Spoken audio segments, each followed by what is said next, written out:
A coward cowboy beat up a rancher. 30 minutes later, his son arrived with 50 horses. But Colt Brennan didn't look like a coward when Magnus Whitmore hit the saloon floor, blood streaming from his split lip, gasping for air as the entire room fell silent. The Dusty Dollar saloon reeked of whiskey and sweat, its wooden floors stained with decades of spilled drinks and broken dreams. Colt stood over the fallen rancher, his knuckles raw and trembling, chest heaving like a wild animal cornered in a cage. Every eye in that saloon was fixed on him, but all he could think was one thing: I just signed my own death warrant. Magnus Whitmore wasn't just any rancher. He owned half the territory, controlled the water rights, and had 50 men who'd kill for a kind word from him. But right now, he was sprawled on his back, wiping blood from his mouth, his expensive hat knocked clean off his silver head. The man who controlled everything couldn't control the taste of his own blood. It had started over $23. 23 measly dollars that Magnus claimed Colt owed him for feed. But Colt knew better. He'd paid that debt 2 weeks ago in cash, right into Magnus's weathered palm, when the old rancher had grabbed Colt's wrist and called him a lying thief in front of everyone. Something inside Colt had snapped like a dry branch. Now Magnus was pulling himself up, using a chair for support, his eyes burning with a fury that could melt steel. "You just made the biggest mistake of your miserable life, boy," he wheezed, spitting blood onto the sawdust. "My son Thorn is riding back from Millfield today. When he sees what you done to me..." Colt's stomach dropped like a stone down a well. Thorn Whitmore. The name alone could silence a room full of drunk cowboys. The man who'd once hanged 3 cattle rustlers from the same tree, just to make a point. The man who rode with an army of loyal guns and had never lost a fight. Magnus wiped his mouth with a silk handkerchief, his hands shaking with rage. "He'll be here within the hour, boy. And when he sees his father's blood on your hands..." Magnus's laugh was cold as winter wind. "Ain't enough distance in this whole territory for you to run." The saloon door creaked open, and a young boy burst in, his face flushed from running. "Mr. Whitmore," he gasped, his voice cracking with urgency. "Your son. Thorn's coming. Saw the dust cloud myself. He's got near 50 riders with him, and they're moving fast." Colt felt the blood drain from his face. 50 riders. An army coming for one man who'd thrown one punch over $23. Magnus smiled through his split lip, an expression more terrifying than any scream. But what Magnus didn't know was that Colt Brennan had spent 3 years running from a past that made Thorn Whitmore look like a choir boy. Colt's mind raced as he backed toward the saloon's rear exit, his boots scraping against the wooden floor. $23 had just become a death sentence, and every second he wasted was another yard closer Thorn's army was getting. The other patrons pressed themselves against the walls, wanting no part of what was coming. Magnus struggled to his feet, leaning heavily on the bar. His breathing labored, but his eyes still blazing with vindictive satisfaction. "Look at him run," he called out to the room, loud enough for everyone to hear. The great Colt Brennan running like the yellow dog he's always been. But Colt wasn't running yet. His hand instinctively moved to the Colt 45 on his hip, the weight of it familiar and deadly. 3 years ago, in a dusty town called Redemption Creek, this same gun had put down 5 men in less than 10 seconds. Not because he wanted to, because he had to. Because sometimes a man's past catches up no matter how far he runs. "I ain't running from your boy, Magnus," Colt said, his voice steadier than he felt. "But I ain't looking for a war either." He knew it was a lie even as he said it. With 50 men coming, there was no talking his way out of this. There was only survival. Magnus laughed, a wet, bloody sound. "War? Boy, this ain't gonna be a war. This is gonna be an execution." He gestured toward the window where dust clouds were now visible on the horizon. "My Thorn don't negotiate. He don't show mercy. He solves problems." Colt's thoughts turned to his horse, tied up behind the saloon. A black stallion named Shadow, fast enough to outrun most troubles. But 50 riders? That was a different kind of trouble. The kind that had teeth and wouldn't stop chasing until it tasted blood. The boy who'd brought the news was still standing by the door, his eyes wide with the kind of excitement only children get when they witness something terrible. "Mr. Brennan," the kid whispered. "They say Thorn's got rifles, long-range ones, and he knows these hills better than anyone." Colt nodded grimly. The kid was right. This wasn't just about numbers.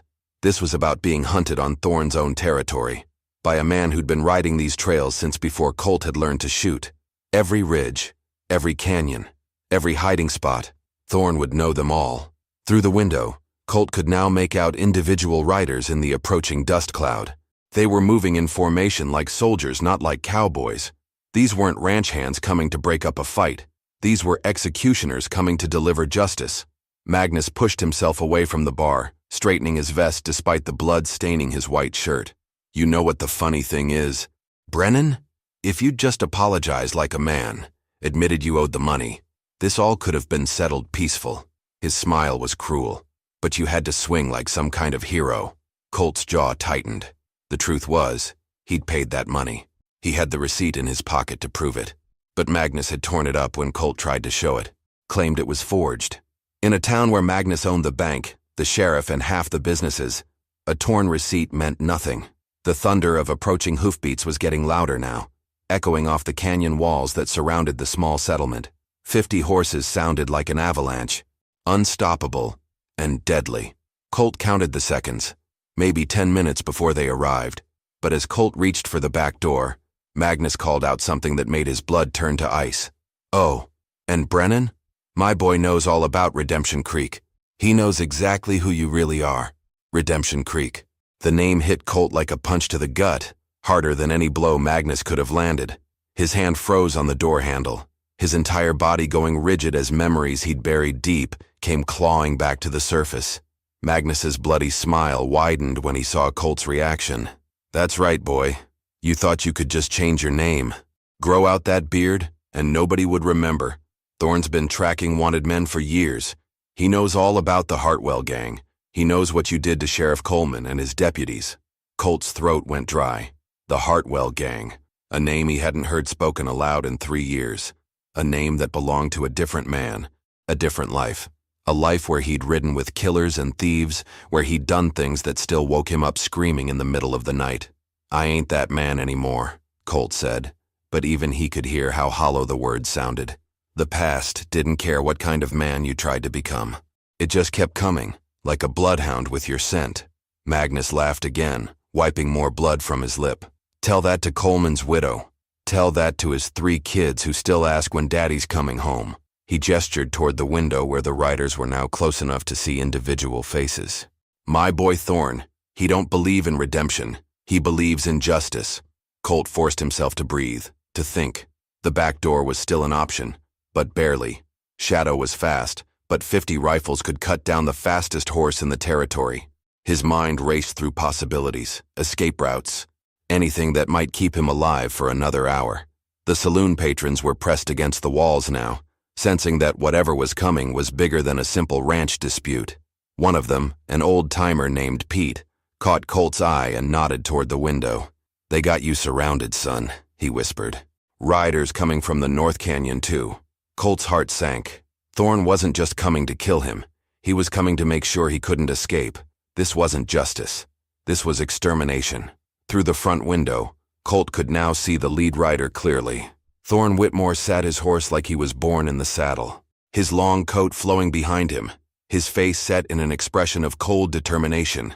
He carried a rifle across his saddle, and even from a distance, Colt could see the confidence of a man who'd never failed to bring down his prey. The thunder of hoofbeats was deafening now, shaking the glasses on the bar, rattling the windows in their frames. 50 men, all armed, all loyal to a man who believed his father's blood demanded payment in kind. Magnus straightened his shoulders, preparing to greet his son. 3 years you've been running from what you did, Brennan. Today you stop running. But as Thorne's army surrounded the saloon, Colt remembered something Magnus didn't know. Something about Redemption Creek that even Thorne's research hadn't uncovered. The real reason the Hartwell gang had disbanded wasn't because they'd been caught. It was because Colt Brennan had killed them all. The saloon doors exploded open with a crash that sent splinters flying across the room. Thorne Whitmore stepped through the entrance like death itself, his spurs jingling with each measured step. He was taller than Colt had expected, with his father's steel-gray eyes but none of the old man's weakness. This was a killer in his prime. Behind him came a wall of armed men, their faces grim and purposeful. They spread out through the saloon with military precision, rifles ready, blocking every exit. The patrons huddled in corners, knowing that witnesses to what was about to happen rarely lived to tell about it. Thorne's eyes found his father first, taking in the blood on Magnus's shirt, the split lip, the disheveled appearance. Something dark and terrible flickered across his face. When his gaze shifted to Colt, it was like staring into the barrel of a loaded gun. "Pa," Thorne said, his voice deadly quiet. "Who did this to you?" Magnus pointed a trembling finger at Colt, his satisfaction evident despite his injuries. "That yellow dog there. Beat me down over money he owes in front of everyone. Disrespected the Whitmore name." Colt stayed silent, knowing that anything he said would only add fuel to the fire. But his hand remained near his gun, muscle memory from years of violence keeping him ready. Even surrounded, even outgunned 50-1, he wouldn't go down without a fight. Thorne studied Colt with the intensity of a predator sizing up prey. "You're Colt Brennan. Used to ride with the Hartwell gang. Killed 5 lawmen in Redemption Creek." It wasn't a question. It was a statement of fact that made several of the patrons gasp in recognition. "I'm not that man anymore," Colt repeated, but the words felt meaningless in the face of Thorne's cold certainty. "No," Thorne agreed, his hand resting casually on his gun. "You're not. That man was smart enough not to lay hands on my father." He gestured to his men and several rifles swung toward Colt. "This man is just stupid." But as the tension in the room reached a breaking point, Colt made a decision that surprised everyone, including himself. "If you were Colt, what would you do? Draw your gun and go down fighting like the outlaw everyone thinks you are, or try to prove you've changed by surrendering and hoping for mercy? Tell me in the comments. I need to know which side you'd choose, because what Colt decided next would determine whether this ended in a bloodbath or something far worse. Instead of reaching for his gun, Colt slowly raised his hands. "Your father's lying," he said clearly, his voice carrying to every corner of the silent saloon. "I paid that debt 2 weeks ago. He destroyed the receipt and called me a thief." Thorne's expression didn't change, but something in his eyes sharpened. "You calling my pa a liar?" "I'm calling him a man who made a mistake," Colt said carefully. "A mistake that got out of hand when he grabbed me first." Magnus's face flushed red with rage. "You lying piece of—" "Shut up, Pa."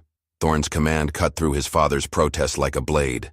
The young Whitmore's attention was fully focused on Colt now, studying him with the intensity of a man who'd made a career of reading people's souls. "Show me the receipt."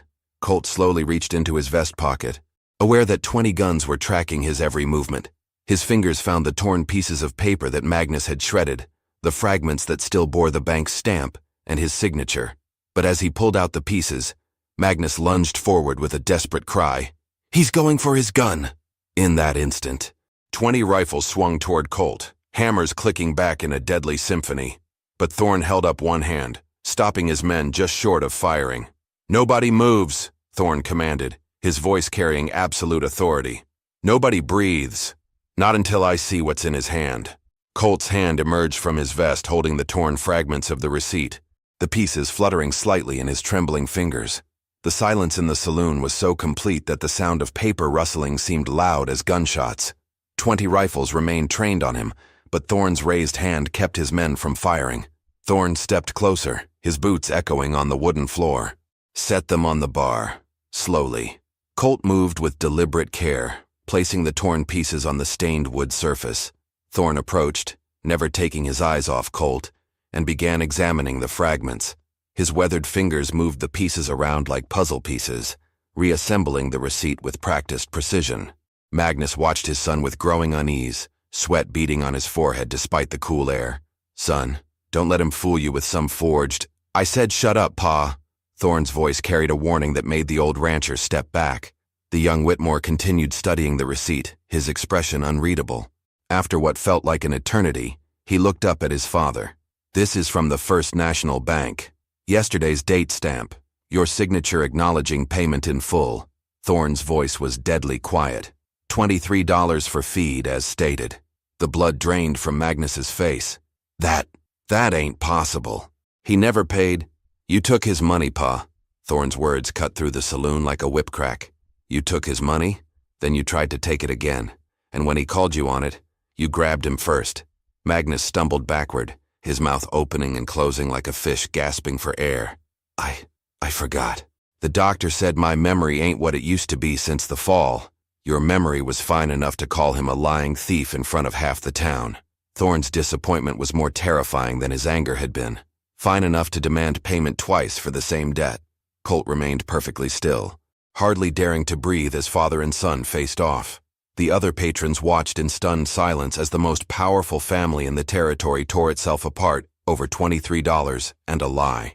If you're enjoying the story, subscribe to the channel. Thorne turned back to Colt, his expression unreadable. You paid your debt fair and square. My father wronged you. He paused, letting the words sink in. But you still put hands on a Whitmore. That can't stand. Colt's heart sank. Even with the truth revealed, even with Magnus exposed as the one in the wrong, family blood still demanded satisfaction. So what happens now?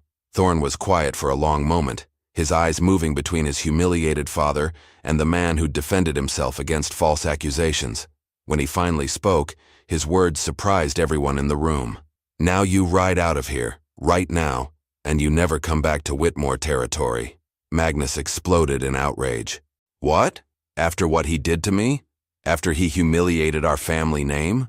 But Thorne's attention was fixed on something else entirely. Through the window, another dust cloud was approaching from the east. Smaller than the army that had arrived with Thorne, but moving faster. Urgent. That's Sheriff Daniels, one of Thorne's men called out. And he's got a federal marshal with him. Thorne's expression darkened as he realized the implications. Someone had sent word to the law about the standoff, and federal marshals only showed up when they were hunting someone very specific. Someone like Colt Brennan, wanted in connection with the Hartwell gang murders.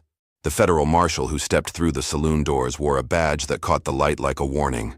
Marshal Wade Kellerman was a legend in law enforcement circles, the man who'd brought down the Dalton gang, who'd tracked Black Bart through 3 territories, who never came home empty-handed. And right now, his cold blue eyes were fixed directly on Colt Brennan. Well, well, Kellerman said, his voice carrying the authority of the federal government. Colt Brennan, or should I say, Cole Hartwell, you've led us quite a chase, son. Colt's blood turned to ice. Cole Hartwell, his real name, the one he'd buried along with his past, the name that connected him not just to the Hartwell gang, but to something much worse, something that made the deaths in Redemption Creek look like a church social. Sheriff Daniels, a nervous man who clearly didn't want to be caught between a federal marshal and the Whitmore family, cleared his throat. Marshal Kellerman has a federal warrant for Brennan's arrest, multiple charges including murder, robbery, and, he swallowed hard, the killing of federal agents. The revelation hit the room like a thunderbolt. Even Thorne's hardened men shifted uncomfortably. Killing federal agents was a hanging offense. No trial necessary. It was the kind of crime that made you less than human in the eyes of the law. Thorne studied Colt with new understanding. Federal agents. How many? Kellerman smiled grimly. 3. Good men with families. Cut down in their prime by this piece of trash and his gang. He took a step closer to Colt. Course, that was before he turned on his own boys and killed them too. Real piece of work, this one. Magnus, despite his earlier humiliation, couldn't hide his satisfaction. See? I told you he was no good. Beat up an old man and he's a federal killer to boot. But Colt's reaction wasn't what anyone expected. Instead of fear or desperation, something dark and dangerous flickered across his face. Kellerman, he said quietly, you want to tell these people the whole truth? Or just the parts that make you look good? The marshal's confident expression faltered slightly. I don't know what you're talking about. Sure you do. Colt's voice grew stronger, more commanding. Tell them about the gold shipment.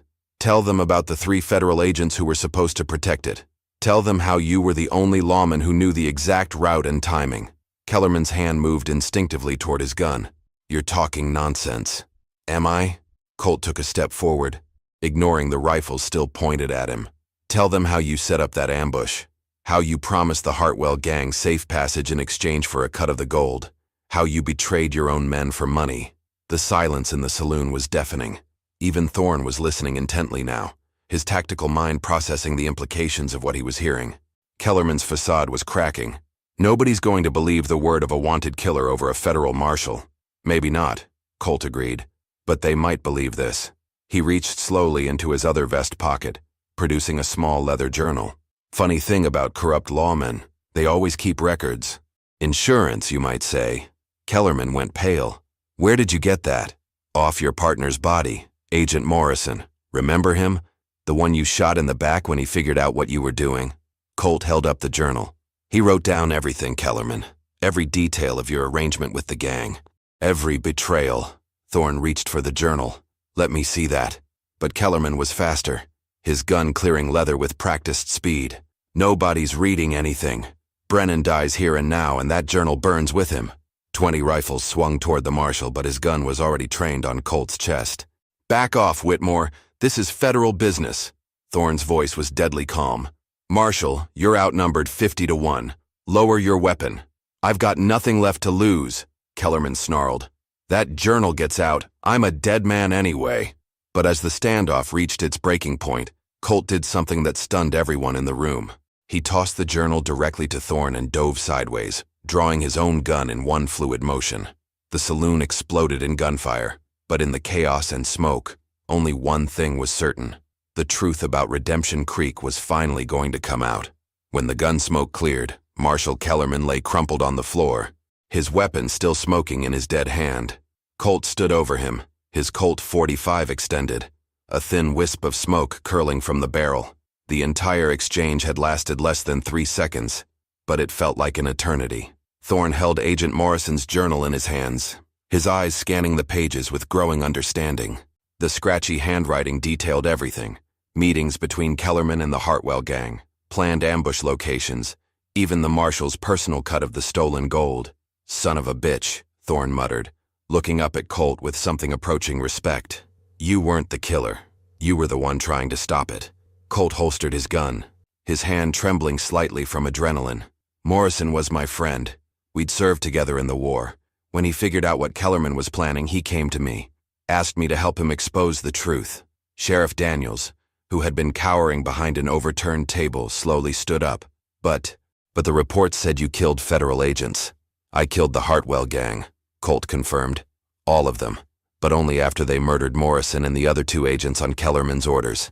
They thought I was part of the setup, but when I saw Morrison's body, his voice trailed off, the memory still raw after 3 years. Thorne continued reading, his expression growing darker with each page. Morrison documented everything: times, dates, even sketches of the meetup locations. He looked up at Colt. Why didn't you turn this into the authorities? Colt laughed bitterly. To who? Kellerman was the head of the federal task force. He controlled the investigation. Anyone I talked to, the information went straight back to him. He gestured toward the marshal's body. Why do you think he's been hunting me for 3 years? Not for justice. To cover his own crimes. Magnus, who had been silent during the revelations, finally spoke up. So you really did pay that debt? Pa, Thorne said sharply. That's what you're worried about right now? The old rancher shuffled his feet, looking suddenly very small and very old. I really did forget. The doctor said the fall might have affected my memory. I didn't mean to cause all this trouble. Colt studied the broken old man, seeing him clearly for the first time. Not a villain, just a confused elder whose failing mind had started a chain of events that nearly ended in tragedy. We all make mistakes, Magnus. The difference is whether we own up to them. Thorne closed the journal with a snap. Sheriff Daniels, you're going to send a telegram to the federal marshal's office. Tell them Kellerman is dead and why. This journal is going to clear Brennan's name and expose the real criminals. Daniels nodded eagerly, clearly relieved to have someone else take charge of the situation. Yes, sir. Right away, sir. But as the immediate crisis passed, Colt realized his problems weren't over. Even if my name gets cleared, I still put hands on your father, in front of witnesses. In this territory, that still means something. Thorne studied him for a long moment. You're right. It does. He paused, his eyes moving between his father and the man who defended himself against false accusations. But sometimes a man has to choose between what's expected and what's right. The young Whitmore walked over to his father, helping the old man to his feet. Pa, you owe this man an apology. A public one. Magnus looked around the room at all the faces watching him, then back at Colt. I'm sorry. Son, for the confusion, for the trouble, for all of it. You did nothing wrong. Colt nodded, accepting the apology with more grace than most men would have shown. We're square, Magnus. No hard feelings. Thorne turned to address the room. Anyone got a problem with how this was handled? His voice carried the authority of a man who just demonstrated that he valued truth over family pride. Because if you do, you can discuss it with me personally. The silence that followed was all the answer he needed. But as the tension in the room finally began to ease, Colt realized that clearing his name was only the beginning. 3 years of running, 3 years of hiding, 3 years of being someone he wasn't, all of that was about to end. The question was, who was Cole Hartwell going to be now? 3 hours later, the Dusty Dollar Saloon had returned to something resembling normalcy. Sheriff Daniels had sent his telegram. Kellerman's body had been removed, and most of Thorne's men had dispersed back to their regular duties. But the weight of what had happened still hung in the air like smoke from a dying fire. Colt sat at the bar, nursing a whiskey that Thorne had insisted on buying him. The journal that had cleared his name lay open between them, its pages a testament to one man's courage and another man's corruption. Agent Morrison's final entries detailed his growing suspicions about Kellerman, his plan to expose the marshal, and his trust in his old war buddy Cole Hartwell to help him do the right thing. Morrison was a good man, Colt said quietly, running his finger along the edge of the journal. Died because he believed in justice. Took me 3 years to finish what he started. Thorne nodded, refilling both their glasses. Both. Sometimes justice takes time, but it always finds its way home. He gestured toward the telegram Sheriff Daniels had sent. By tomorrow, every law office in the territory will know the truth. Your name will be cleared. Magnus sat in the corner, looking every one of his 65 years. The confrontation had drained him, revealing the fragile old man beneath the rancher's tough exterior. Dr. Hayes, the town physician, had examined him and confirmed what everyone now suspected. The fall from his horse 6 months ago had affected his memory more than anyone had realized. Pa's going to need looking after, Thorne said, following Colt's gaze. The ranch, the business decisions, all of it. I should have seen the signs sooner. Colt understood the guilt in the younger man's voice. You can't protect someone from getting old, Thorne. All you can do is be there when they need you. Like Morrison was there for you? Like I should have been there for him. Colt closed the journal gently, as if handling something sacred. He trusted me to do right by his memory. Took me 3 years, but I finally did. Through the window, they could see life in the small settlement returning to normal. Children played in the dusty street. Merchants reopened their shops, and the blacksmith's hammer rang out its steady rhythm. The crisis had passed, leaving everyone to pick up the pieces and move forward. So what now? Thorne asked. You're a free man. No more running, no more hiding. What does Cole Hartwell do with a fresh start? Colt considered the question, staring into his whiskey as if it held answers to questions he'd been asking himself for years. I've been Colt Brennan for so long, I'm not sure I remember how to be Cole Hartwell. That man died in Redemption Creek alongside Morrison and those other agents. Maybe he did, Thorne agreed. But maybe the best parts of him survived. The parts that made Morrison trust him. The parts that spent 3 years carrying the weight of the truth, when it would have been easier to just disappear. The saloon doors opened, and Sheriff Daniels entered with a telegram in his hand. His face was flushed with excitement as he approached their table. It's official, he announced. Federal Marshal's office has dropped all charges against Cole Hartwell. They're launching a full investigation into Kellerman's activities and posthumously honoring Agent Morrison for his service. Colt felt a weight lift from his shoulders that he'd been carrying so long he'd forgotten what it felt like to stand straight. Morrison would have liked that, being remembered as a hero instead of a victim. Thorne raised his glass. To Agent Morrison, and to second chances. They drank in silence, honoring the dead and celebrating the living. Outside, the sun was beginning to set over the western mountains, painting the sky in shades of gold and crimson. It was the kind of sunset that made a man believe in new beginnings. As the last light faded and the first stars appeared, Colt made his decision. I think I'll head north to Colorado. Hear they're hiring lawmen up there, men with experience tracking down real criminals. Thorne smiled.